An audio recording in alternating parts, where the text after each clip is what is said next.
நன்றி சாமி.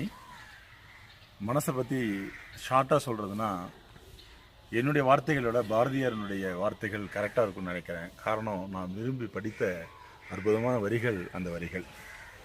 மனமென்னும் பெண்ணே, மனமென்னும் பெண்ணே, ஒன்றையே பற்றி ஊசலாடுவாய், அடுத்ததை நோக்கி அடுத்தடுத்து உழலுவாய், நன்றே கொல்லென சோர்ந்துகை நழுவுவாய், விட்டு விடன்றதை விடாது போய் வீழ்வாய், தொட்டதையே மீள மீளவும் தொடுவாய், புதியது காணீர் புலனெழுந்திடுவாய், புதியது விரும்புவாய், புதியது அஞ்சுவாய், சீச்சி பிணத்தினை உண்ணும் காக்கையைப் போல அஞ்சுதல், சாதல், அழுகுதல் போன்ற இழுபொருள் காணில் விரைந்ததில் வீழ்வாய், நன்று என்றெண்ணி தீயதில் வீழ்வாய், நின்னோடு வாழும் நெறியும் நன்கு அறிந்திடேன், நின்னை மேம்படுத்திடவே முயற்சிகள் புரிவேன், முத்தியும் தேடுவேன்.